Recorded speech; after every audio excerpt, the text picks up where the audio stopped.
हरि ओम श्री गणेशाय नमः। ओम नमः शिवाय। श्री सिंह पुराण अष्टचत्वारिंशो अध्याय। शिव द्वारा शुक्राचार्य को निगल जाना, पुनः वीर्य द्वारा उन्हें निकालना। व्यास जी बोले, हे महामुने, शुक्राचार्य के निगल जाने पर महावीर उन अंधकादि दैत्यों ने क्या किया, यह कथा विस्तार के साथ कहिए।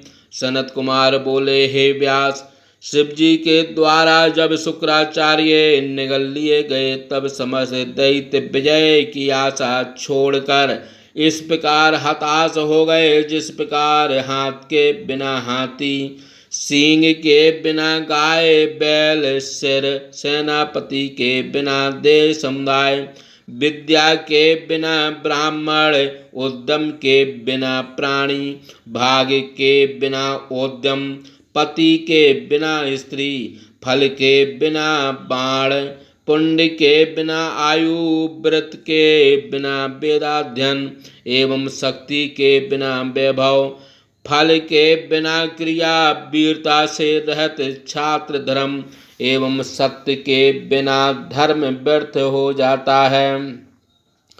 युद्ध में नंदी के द्वारा शुक्राचार्य के हरण कर लिए जाने एवं शिवजी के द्वारा उन्हें निगल लिए जाने पर युद्ध के लिए प्रयत्नशील होते हुए भी सभी दैत्य अत्यंत दुख को प्राप्त हुए। उन्हें उत्साह रहत देखे अंधक उन हुंड दैत्यों से इस प्रकार कहने लगा। अंधक बोला, हे असुरो, इस नंदी ने अपने पराक्रम से शुक्राचार्य को पकड़कर हम लोगों को वंचित किया है। ऐसा कर उसने निश्चय ही हम लोगों को बिना प्राण कर दिया है।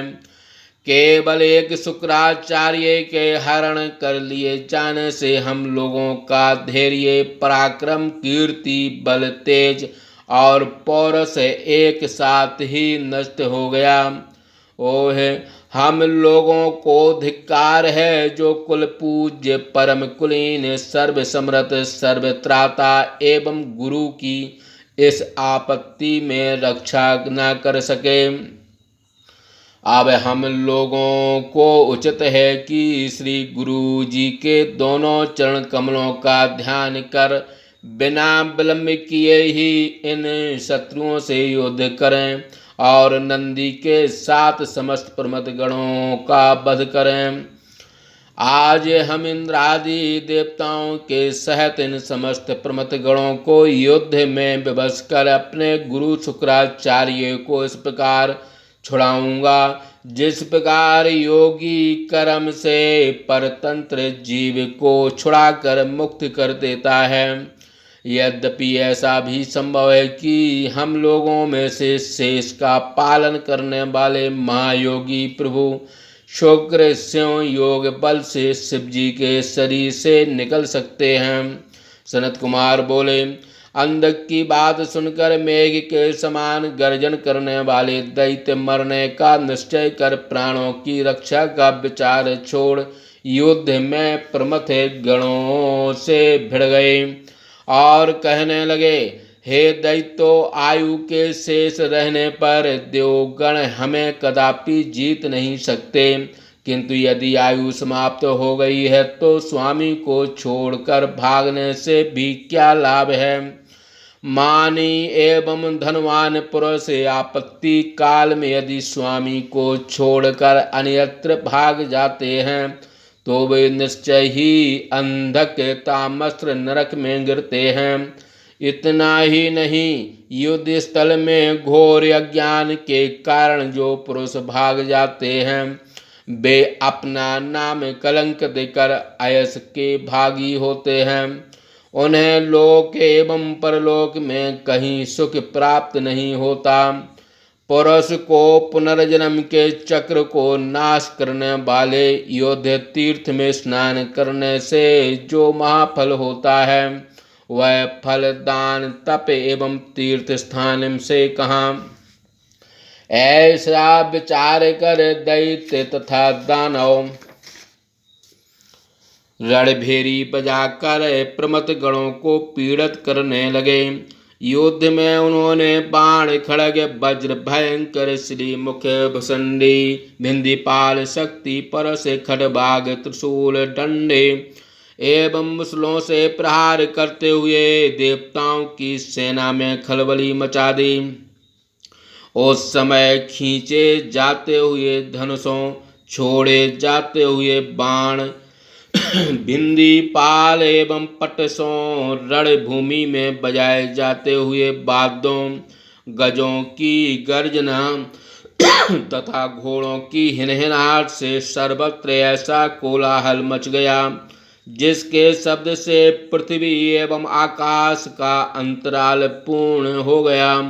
कायरों एवं वीरों के रोंगटे खड़े हो गए। युद्ध में हाथी एवं घोड़ों का महाभयंकर शब्द होने लगा। वीरों के ध्वज एवं पताकाएं तथा शस्त्र नष्ट हो गए।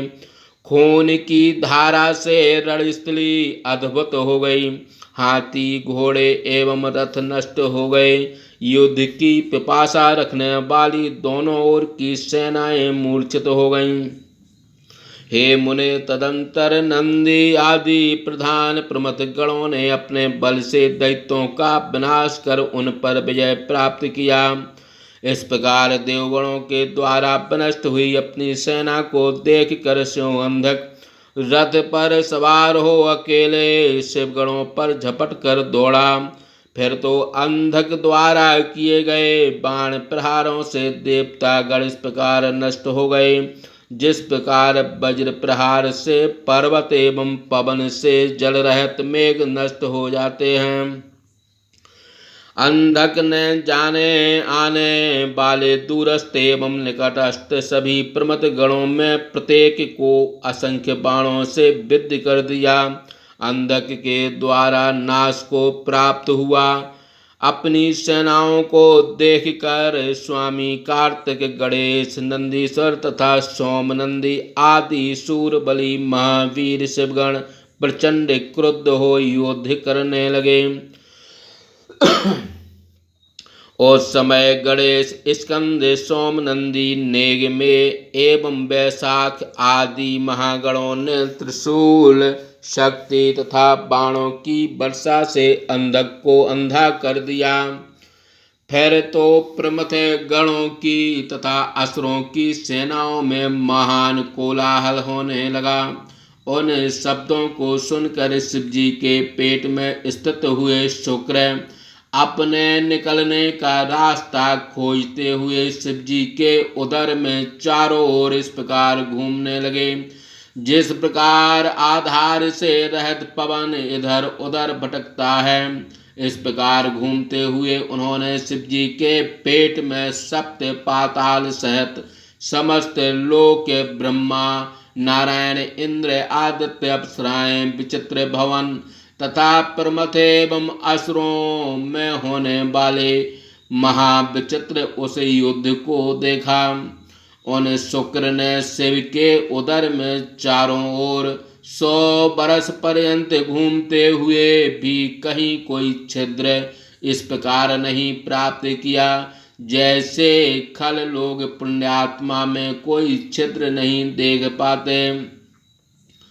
शिव के द्वारा प्राप्त किए गए योग से इस मंत्र को जप करते हुए भृगुकुलोत्पन्न वे भार्गव शुक्र शिवजी के उदर से उनके लिंग मार्ग से शुक्र बनकर बाहर निकले और शिवजी को प्रणाम किया।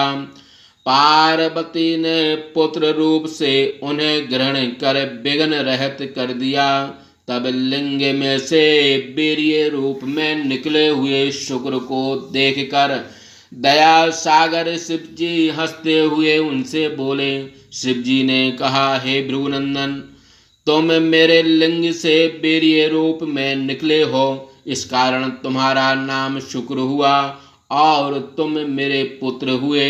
अच्छा, अब जाओ। सनत कुमार बोले। शिवजी ने द्वारा ऐसा कहे जाने पर सूर्य के समान कांतिमान अमत तेजस्वी शुक्र हाथ जोड़कर शिव जी की स्तुति करने लगे। शुक्र बोले, हे प्रभो, आप अनंत पाद, अनंत मूर्ति, अनंत सिर, अनंत बाहु वाले हैं, अतः इस प्रकार अनंत स्वरूप वाले स्तुत्य आपको सिर से प्रणाम कर मैं किस प्रकार स्तुति करूं। आप अष्टमूर्ति होते हुए भी अनंत मूर्ति वाले हो। आप देवता एवं असुर दोनों के अभीष्ट दाता हो। आपका स्वरूप देखने में अवश्य अमंगल है, किंतु आप मनुष्यों के अमंगल दूर करते हैं। इस प्रकार सर्वथा स्तुत्य आपको मैं किस प्रकार स्तुति करूं। सनत कुमार बोले, शुक्र ने इस प्रकार शिव की स्तुति कर उन्हें नमस्कार किया। पुनः उनकी आज्ञा ले दानवों की सेना में इस प्रकार प्रवेश किया, जिस प्रकार मेघमाला में चंद्रमा प्रवेश करता है। हे व्यास, इस प्रकार मैंने युद्ध के मध्य से शिव जी के द्वारा शुक्र के निगल जाने का वृत्तांत वर्णन किया। अब इस मंत्र को भी सुनो, जिसका शिव जी के उदर में रहकर शुक्र ने जप किया। इस प्रकार शिवदत्ती भाषा टीका सहित शिव महाप्राण के अंतर्गत द्वितीय रुद्र संहिता के पंचम युद्ध खंड में शुक्र निगीरण नामक 48वां अध्याय समाप्त। बोलिए शंकर भगवान की जय।